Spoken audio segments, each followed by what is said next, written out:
Bank of ಬರೋಡಾನವರು 4,000 ಅಪ್ರೆಂಟಿಸ್ಶಿಪ್ಸ್ಗೆ ಅರ್ಜಿಗಳನ್ನು ಕರೆದಿದ್ದಾರೆ. ತಿಂಗಳಿಗೆ ಸ್ಟೈಫಂಡ್ ಕೂಡ ಕೊಡ್ತೀವಿ ಅಂತ ಹೇಳಿದ್ದಾರೆ. ಈ ಉದ್ಯೋಗ ಮಾಹಿತಿಯನ್ನು ತರ್ತಿರೋವಂಥ ನ್ಯಾಪ್ಸೋನಿಕ್ ಚಾನಲ್ಗೆ ಸಬ್ಸ್ಕ್ರೈಬ್ ಮಾಡ್ಕೊಳ್ಳಿ. ಈ ವಿಡಿಯೋನಲ್ಲಿ ಕೆಲವೇ ನಿಮಿಷದ ಈ ವಿಡಿಯೋನಲ್ಲಿ ನಿಮಗೆ ಲಾಸ್ಟ್ ಡೇಟ್ ಬಗ್ಗೆ, ಎಜುಕೇಷನ್ನು, ಡ್ಯೂರೇಷನ್ ಆಫ್ ಅಪ್ರೆಂಟಿಸ್ಶಿಪ್, ಸ್ಟೈಫಂಡ್ ಬಗ್ಗೆ, ಏಜ್ ರಿಲ್ಯಾಕ್ಸೇಷನ್ ಬಗ್ಗೆ, selection process, local language test, register ಮಾಡ್ಕೊಳ್ಳೋದೆಲ್ಲಿ, ವೆಬ್ಸೈಟ್ ಲಿಂಕ್, ಅಡ್ವರ್ಟೈಸ್ಮೆಂಟ್ ಲಿಂಕ್ ಎಲ್ಲ ಎಲ್ಲಿ ಸಿಗುತ್ತೆ, ಎಲ್ಲದರ ಬಗ್ಗೆ ಮಾಹಿತಿ ಸಿಗ್ತಾ ಹೋಗುತ್ತೆ ನಿಮಗೆ. ನೀವೊಂದು ವಿಡಿಯೋಗೆ ಲೈಕ್ ಬಟನ್ ಕೂಡ ಕೊಡಿ. ಅರ್ಜಿ ಸಲ್ಲಿಸೋದಕ್ಕೆ ಲಾಸ್ಟ್ ಡೇಟು 11 ಮಾರ್ಚ್ 2025. ಅಷ್ಟರ ಒಳಗೆ ಯಾರ್ಯಾರು ಅರ್ಹರಿರ್ತೀರಿ ನೀವು ಅರ್ಜಿಗಳನ್ನು ಸಲ್ಲಿಸಲೇಬೇಕಾಗಿರುತ್ತೆ. ಎಜುಕೇಷನ್ಗೆ ನೋಡಿದ್ರೆ ಎನಿ ಡಿಗ್ರಿ ಅಂತ ಕೇಳಿದ್ದಾರೆ. ಅಂದರೆ ನೀವು ಹ್ಯುಮ್ಯಾನಿಟೀಸ್ ಆಗಲಿ, ಸೈನ್ಸ್ ಆಗಲಿ, ಕಾಮರ್ಸ್ ಆಗಲಿ, ಮ್ಯಾನೇಜ್ಮೆಂಟ್ ಆಗಲಿ, ಇಂಜಿನಿಯರಿಂಗ್, ಎನಿಥಿಂಗ್, ನೀವು ಎಜುಕೇಷನ್ ಡಿಗ್ರಿ ಆಗಿರಬೇಕು ಅಷ್ಟೇ. ಇನ್ನು ಇದರ ಅವಧಿ ಎಷ್ಟಿರುತ್ತೆ ಅಂದರೆ 12 ತಿಂಗಳು, ಅಂದರೆ 1 ವರ್ಷದ ಅವಧಿಯವರೆಗೂ ನಿಮಗೆ ಈ ಅಪ್ರೆಂಟಿಸ್ಶಿಪ್ ಸಿಕ್ಕಿದಾಗ ನಿಮಗೆ ಎಲಿಜಿಬಲ್ ಸಿಗುತ್ತೆ. ಇಲ್ಲಿ 1 ವರ್ಷ ಅಂತಂದರೆ ಅಲ್ಲಿ ನಿಮಗೆ ಏನೆಲ್ಲ ಅನುಭವ ಆಗುತ್ತೆ ಅಂದರೆ ಇಡೀ ಬ್ಯಾಂಕಿನ ಸಿಸ್ಟಮ್ ಬಗ್ಗೆ ನಿಮಗೆ ತಿಳಿತಾ ಹೋಗುತ್ತೆ. ಬ್ಯಾಂಕಿನ ಸಿಸ್ಟಮ್ ಅಂತಂದರೆ ಅಲ್ಲಿ ಒಂದು ಕ್ಯಾಶ್ನ ಯಾವ ಥರ ಹ್ಯಾಂಡಲ್ ಮಾಡ್ತಾರೆ, ಸೇಫ್ಟಿ ಆಸ್ಪೆಕ್ಟ್ ಹೆಂಗಿರುತ್ತೆ, ಅಷ್ಟೇ ಅಲ್ಲ FD ಅಂತ ಇನ್ವೆಸ್ಟ್ಮೆಂಟ್ಗಳ ಬಗ್ಗೆ ಮಾಹಿತಿ ಸಿಗುತ್ತೆ. ಹಾಗೂ ಬಹಳ ಮುಖ್ಯವಾಗಿ ಫಂಡ್ ರೈಸಿಂಗ್ ಬಗ್ಗೆ ಆಗ್ಬೋದು, ಮತ್ತು ಅವ್ರು ತಗೊಳ್ಳುವಂಥ ಸುರಕ್ಷತೆ ಮತ್ತು ಬ್ಯಾಂಕ್ ಅಂದರೆ ಏನು ಅನ್ನುವ ಪೂರ್ಣ ನಿಮಗೆ ಕೆಲಸದ ಬಗ್ಗೆ ಮಾಹಿತಿ ಸಿಗುತ್ತೆ ಮತ್ತು ತರಬೇತಿಯೂ ಸಿಗುತ್ತೆ. ಈ ತರಬೇತಿನಲ್ಲಿ ನಿಮಗೆ ತಿಂಗಳಿಗೆ 12,000ದಿಂದ 15,000ವರೆಗೂ ಸ್ಟೈಫಂಡ್ ಕೂಡ ಕೊಡ್ತಾ ಹೋಗ್ತಾರೆ ಅವರು. ಸೊ 1 ವರ್ಷದ ನಂತರ ನೀವು ಜಾಬ್ ಎಲಿಜಿಬಲ್ ಆಗಿರ್ತೀರಿ.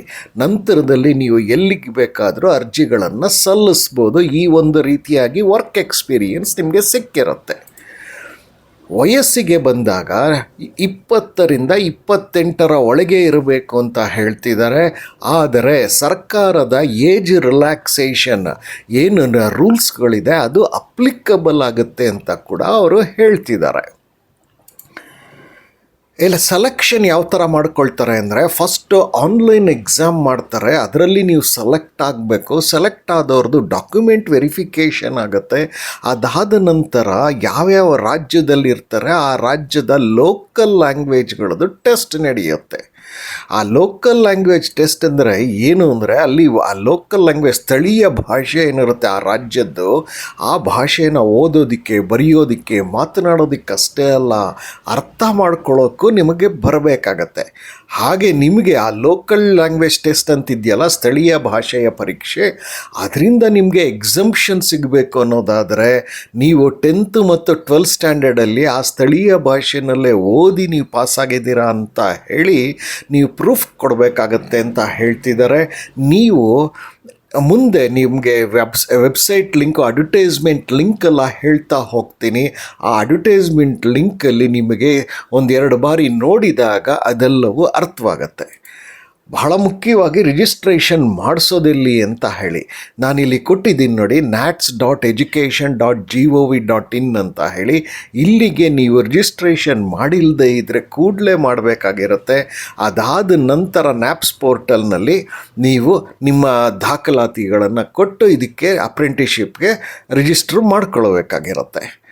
ಹಾಗಾಗಿ ಕಡೆಯದಲ್ಲಿ ನಿಮಗೆ ಬೇಕಾಗೋದು website link, advertisement link, registration ಲಿಂಕ್ಗಳೆಲ್ಲ ಎಲ್ಲಿ ಸಿಗುತ್ತೆ ಅಂತ ಅಲ್ವಾ. ನೀವು ಮಾಡಬೇಕಾಗಿರೋದು ಇಷ್ಟೇ. ಈ ವಿಡಿಯೋನ ನೀವು ಯೂಟ್ಯೂಬ್ ಲಿಂಕ್ ಮುಖೇನವೇ ನೋಡಬೇಕಾಗಿರುತ್ತೆ. ಈ ಯೂಟ್ಯೂಬ್ ಲಿಂಕ್ ಮುಖೇನ ನೋಡಿದಾಗ ವಿಡಿಯೋ ಕೆಳಗಡೆ ಒಂದು ಸಣ್ಣ ಪದ ಮೋರ್ ಅಂತ ಕಾಣುತ್ತೆ.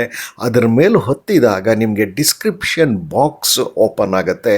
ಆ ಡಿಸ್ಕ್ರಿಪ್ಷನ್ ಬಾಕ್ಸಲ್ಲಿ ಎಲ್ಲ ಲಿಂಕ್ಗಳನ್ನು ಕೊಡಲಾಗಿದೆ. ಆ ಲಿಂಕ್ಗಳನ್ನೆಲ್ಲ ನೋಡಿ, ಹಾಗೂ ಬಹಳ ಮುಖ್ಯವಾಗಿ ಅಡ್ವರ್ಟೈಸ್ಮೆಂಟ್ಸ್ನ ಕನಿಷ್ಠ 2 ಬಾರಿಯಾದರೂ ಓದಿ ಅರ್ಥ ಅರ್ಥ ಮಾಡ್ಕೊಳ್ಬೇಕಾಗಿ ನಾವು ಹೇಳ್ತಿದ್ದೀವಿ. ನಿಮಗೆ ಗೊತ್ತಿರಲಿ, ಲಾಸ್ಟ್ ಡೇಟು 11 ಮಾರ್ಚ್ 2025. ಇದು ಬ್ಯಾಂಕ್ ಆಫ್ ಬರೋಡಾದ ಅಪ್ರೆಂಟಿಸ್ಶಿಪ್ಸ್ 4,000 ಅಪ್ರೆಂಟಿಸ್ಶಿಪ್ಸ್ ಇದೆ ಇಡೀ ಭಾರತದಲ್ಲಿ.